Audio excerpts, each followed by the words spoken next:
할렐루야. 아멘. 반갑습니다. 네, 잘 오셨습니다. 좌우에 계신 분하고 인사할까요? 주 안에서 사랑하고 축복합니다. 네, 주 안에서 사랑하고 축복합니다. 네, 잘 오셨습니다. 그러지 않아도 점심 먹고 난 첫 시간이거든요, 제가. 그럼 노곤하니 졸리는 시간인데 미리 땡겨줘서 감사합니다. 네. 우리가 아침부터 선악과의 비밀을 깨닫고 그 다음에 생각 다스리기를 하고 육의 속성을 죽이고 영의 속성을 살리는 데까지 했습니다. 그러면 이제 영성 발달 과정에 애굽의 단계를 들어가겠습니다. 영성 발달 과정에는 3단계로 비유해서 생각할 수 있습니다.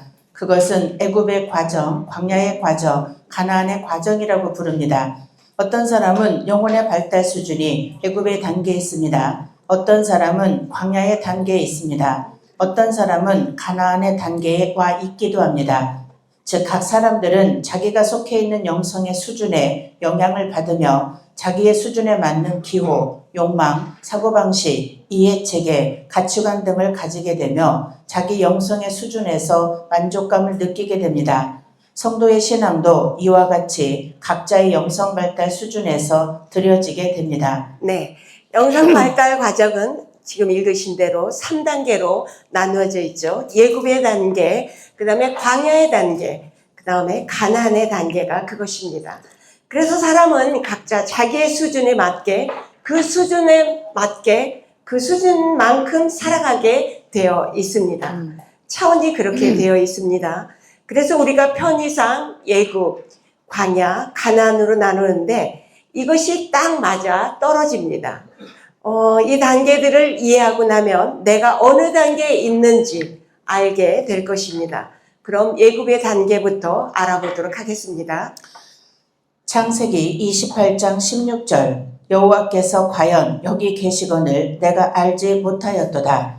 애굽의 단계는 가장 영의 발달이 이루어지지 않은 단계입니다. 그의 관심은 몸에 있습니다. 그는 입는 것, 먹는 것, 세상 일의 생각으로 가득합니다. 그의 수준에서는 썩지 않을 것, 영원한 것에 대한 이해나 소원이 거의 없습니다. 그의 관심은 오직 세상의 성공에 대한 것뿐이며 영적인 세계는 아주 비현실적인 것으로 느껴집니다. 네. 예굽의 단계는 아주 육적인 것을 갖고 사는 사람의 단계입니다. 이 사람은 그저 육적인 성공에만 관심이 있습니다. 이 수준에서 목회하시는 분이 있다면 그분은 육적인 성공 이상 바라보지 못합니다. 그 이상을 뛰어넘을 수가 없습니다. 이 단계에서는 하나님을 만나기가 어렵습니다. 하나님은 영이시며 영을 통해서만 교제할 수 있는데 이 단계의 사람은 거의 영이 발달되어 있지 않기 때문에 하나님을 만나기가 어렵습니다. 할 수 없이 하나님께서는 이런 사람들을 육체의 수준에서 만나주십니다. 그것이 은사요, 능력입니다. 은사는 육체에 임하는 성령의 역사로서 영성이 발전되지 않은 사람에게 임재하시는 하나님의 방법입니다. 아직은 그의 육체가 거의 처리되지 않았고 아직 그의 가치관이나 사고방식이 세속적이고 자연적이므로 그 속에 주님께서 임재하셔서 그를 통해 흘러나오실 수가 없습니다. 그리하여 할 수 없이 주님께서는 그의 외부에서 역사하시는 것입니다. 네. 영성이 발달되지 않았기 때문에 여기신 하나님이 우리를 육적인 차원으로 만나주시는데 그것이 바로 은사요, 능력입니다. 영적인 것이 발달되지 않았기 때문에 육으로 만나주시는 것입니다. 이 단계는 영성 발달의 단계 중 가장 낮은 단계입니다. 그러나 우리는 그걸 알지 못했을 때는 은사가 가장 큰 것인 줄 알고 은사자들을 쫓아다녀서 머리를 내밀고 기도를 받기를 원합니다. 그런 적이 많이 있었죠. 우리가 신앙이 어렸을 때는. 그런데 이 말씀을 만나고 보니까 우리가 그 어린 영적인 단계를 많이 쫓고 있었다는 것을 깨닫게 되었습니다. 네. 그러나 이것은 어디까지나 임시적인 방편으로서 주님의 영이 운행하시는 일반적인 방법은 아닙니다. 그러므로 그의 영이 어느 정도 성장하게 되면 그의 은사적인 측면을 넘어 그의 내면의 영을 통해서 흘러나오는 방법을 사용하시게 되는 것입니다. 애굽에서는 오직 권능을 받아 10가지의 기적으로서 바로를 제압해야 합니다. 애굽에서는 육적인 기업밖에는 없기에 영성의 세계에서는 큰 변화와 성장을 할 수 없는 곳이기에 그곳을 계속해서 머물지 말고 빨리 빠져나와야 합니다. 네. 우리가 신령해야 신령한 것들을 알 수 있듯이 영성이 준비되어 있어야 하나님을 만날 수 있는데 이것이 준비되어 있지 않으니까 몸으로 만나 주시는 것입니다. 사람들은 육적인 단계에서 하나님을 만납니다. 외적인 부분으로 말입니다. 이것이 바로 예굽의 단계입니다. 네. 이것이 첫 번째 계단, 능력의 단계입니다. 이 단계는 육체의 단계입니다. 육체의 단계에는 파장이 있습니다. 산이 지나고 나면 골짜기가 있습니다. 능력의 역사를 경험한 만큼 육체의 성질이 올라옵니다. 능력의 황홀경을 경험한 다음 순간에 깊은 좌절과 침체가 옵니다. 찬양 인도자는 손을 들고 눈을 감고 도취한 표정을 짓지만 집에 가면 성질이 올라옵니다. 달콤함을 맛보지만 죄악의 습관은 끊어지지 않습니다. 강하고 담대하게 외치지만 인품은 여전히 사납습니다. 행복감을 경험하지만 다음 순간에 탐심과 정욕이 꿈틀거립니다. 기도와 찬양 중에 성령의 권능으로 쓰러지지만 자리에서 일어나면 여전히 세상을 사랑합니다. 네. 애굽에서는 사람 관계가 철저하게 주종 관계입니다. 그래서 사람이 나의 주인이 된 삶이 끝나야 합니다. 애굽에서는 사람들에게 종로로 됐습니다. 그러나 그것이 끝날 때 말씀이 시작됩니다. 바로 광야로 나갈 수 있는 거죠. 출애굽이 됩니다. 그것이 이제 사람 때문에 고통당하지 않기를 축원합니다. 네. 영성이 발전되어 주님을 만나는 것과 육체의 은사가 임하는 것의 차이점을 모르는 많은 사람들이 약간의 능력을 경험한 후에 사탄의 유혹에 넘어집니다. 영성이 발전되면 삶과 인격과 가치관 전체가 바뀌는 것이며 은사가 발전되는 것은 하나의 기능이 발달되는 것뿐입니다. 영성은 전체이며 은사는 부분입니다. 생전에 발전시킨 영성은 사후에도 유지되지만 은사는 늙을수록 약해지며 죽는 순간에 사라지고 영원한 곳에서는 아무 소용도 없습니다. 다만 이 땅에서 어린 영혼들을 위한 표적으로 일시적으로 쓰일 뿐입니다. 네. 영성이 발달되면 내 삶과 인격과 가치관이 바뀝니다. 영성이 바뀌어야 삶이 바뀌고 또 내 인격도 바뀌고 가치관이 바뀌게 됩니다. 은사는 하나의 기능일 뿐입니다. 기능을 가지고 신앙생활을 하면 안 됩니다. 많은 은사자 목사님들이 이 말씀을 들으려고 오십니다. 왜일까요? 은사 가지고는 안 된다는 것을 알게 된 것입니다. 그것은 단지 기능에 불과하기 때문입니다. 네. 그래서 출애굽 시켜서 이제 광야로 나가서 십계명을 주시는데 말씀을 아는 단계, 거기에서는 말씀을 알 뿐이지 적용이 안 됩니다.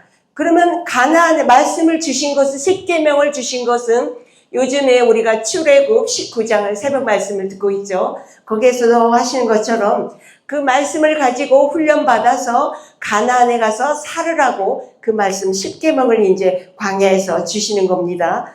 이것을 가지고 사는데 가나안에 가서 이 말씀을 가지고 살아내야 인격까지 우리가 적용이 시킬 수가 있다는 거예요. 광야에서는 말씀을 지식적으로 알 뿐입니다. 알고 그냥 우리가 거기서 광야에 40년 동안 훈련 생활을 했잖아요. 그 훈련 말씀 가지고 하고서 가나안 가서 내 삶에 적용하라고 하는 것입니다. 네. 애굽은 완전하지 않습니다. 이곳은 불완전한 단계입니다. 할 수 있다면 빨리 다음 단계로 발전해야 합니다. 애굽은 영혼의 유아기와 같기 때문에 가장 주님의 사랑도 많이 받고 기도의 응답도 많이 받습니다. 그러나 기쁨을 쉽게 많이 맛볼 수 있는 반면에 육이 살아있기 때문에 변화된 삶을 살기가 가장 어렵습니다. 이 단계에서는 기도를 많이 해도 육체의 욕망을 제어하거나 죄성을 이기는 것이 어렵습니다. 결단은 많이 하지만 지킬 수 있는 것은 별로 없습니다.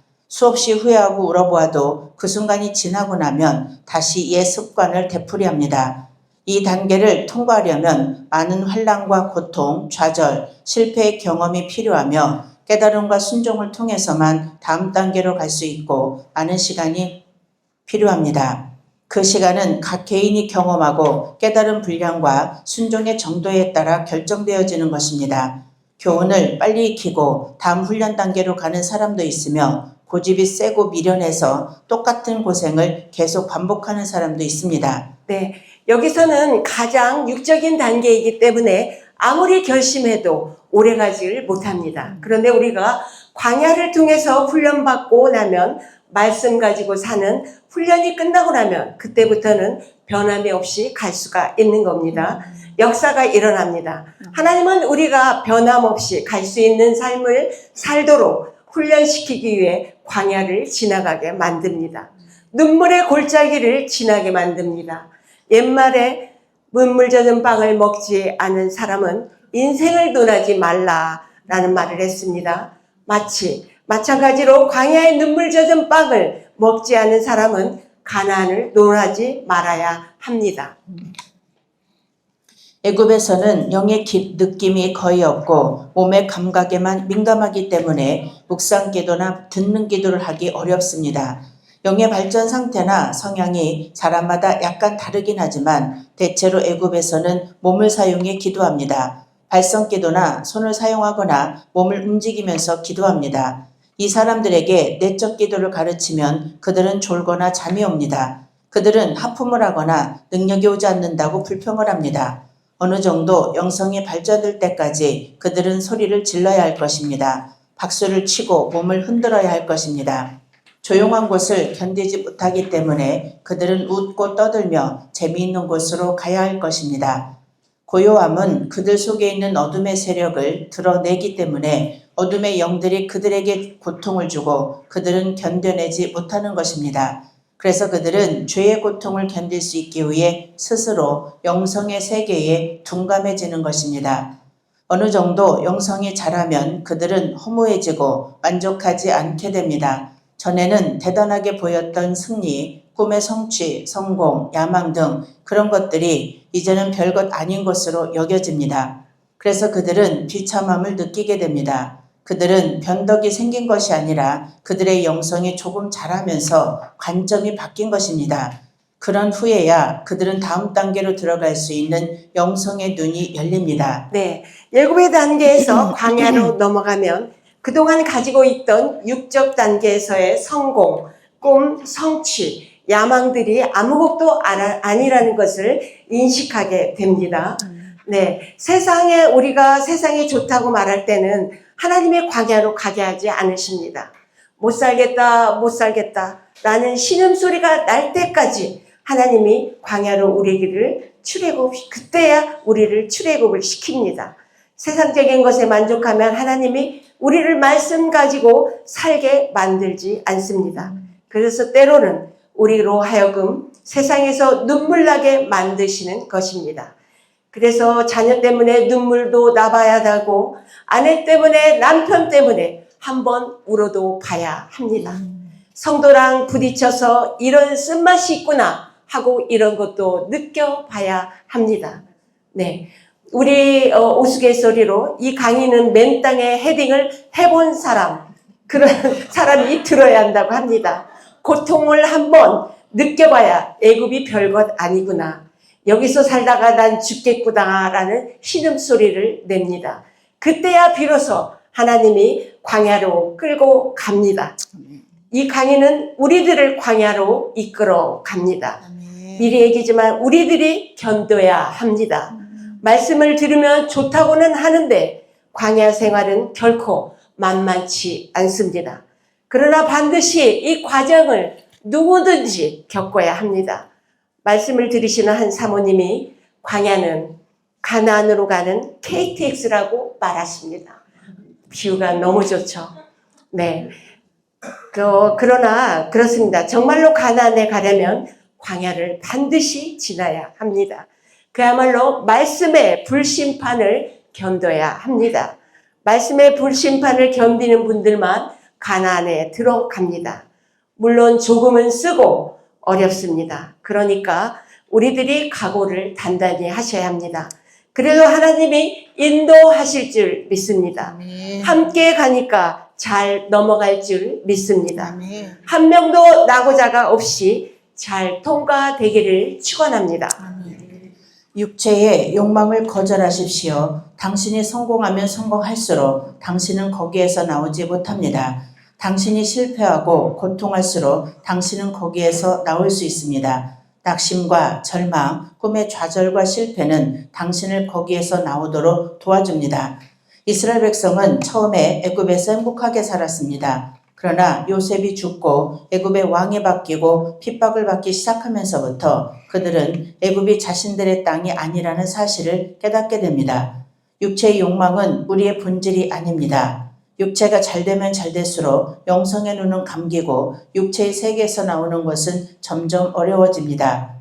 능력, 은사, 방언, 예언, 환상, 계시 등 이것은 기초며 초보임을 결코 잊어서는 안 됩니다. 그러므로 그 초보를 지나 다음 단계로 발전해 가야 하는 것입니다. 네. 그동안 많은 사람들이 영성을 은사와 같은 기능적인 것으로만 알았습니다.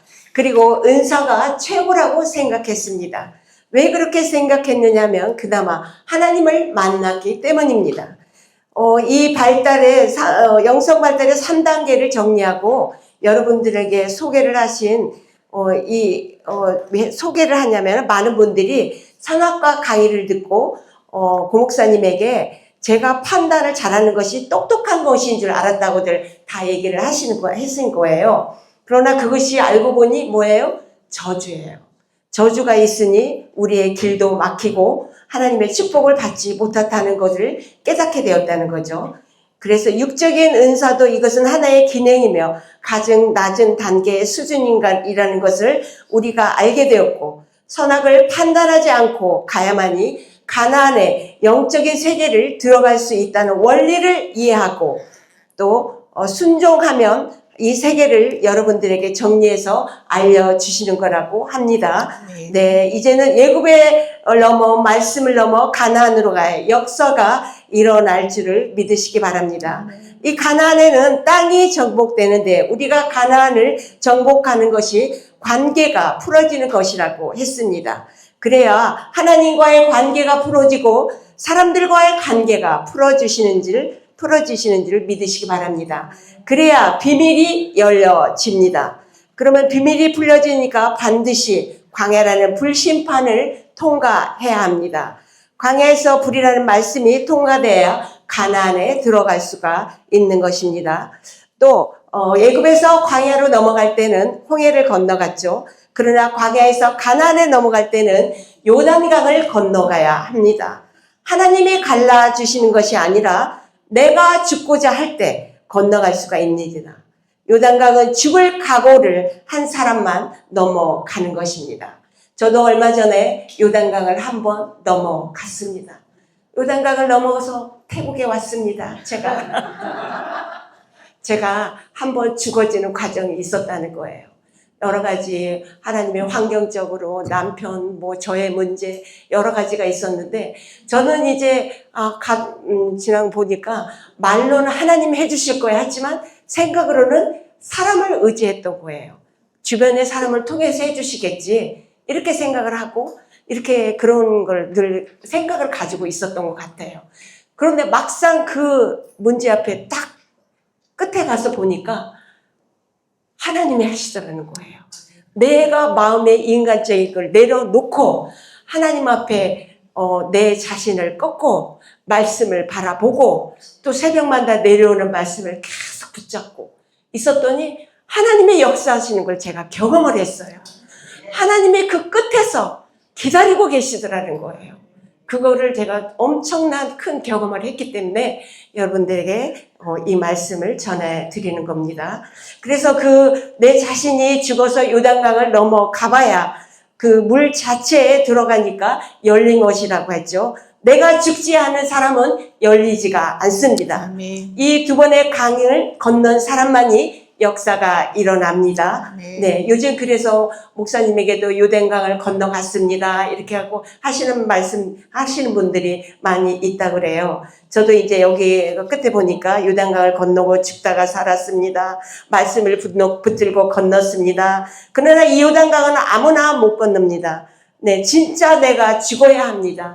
찬송가에도 며칠 후 요단강 건너가 만나리. 죽어야 내가 죽어야 요단강을 건너갈 수 있습니다. 주님께 우리가 내 뜻을 꺾고 주님 뜻만 붙들 때 그 요단강을 건너갈 수가 있습니다. 하나님께서 우리를 반드시 인도해 주실 거라는 것을 말씀을 굳게 붙들고, 네, 제가 그 말씀에 그 결과 끝에 가서는 하나님 너를 부끄러움을 당하지 않게 하시고 수치를 당하지 않게 하시라는 그 말씀을 제가 붙들었습니다. 이사야서 54장 그 말씀을 붙들고 제가 끝까지 승리할 수 있었습니다. 여러분, 우리 모두 생명나무 원리의 말씀으로 변화받고 가나안 24강이 전 세계로 퍼져나갈 수 있기를 축복합니다. 네, 감사합니다.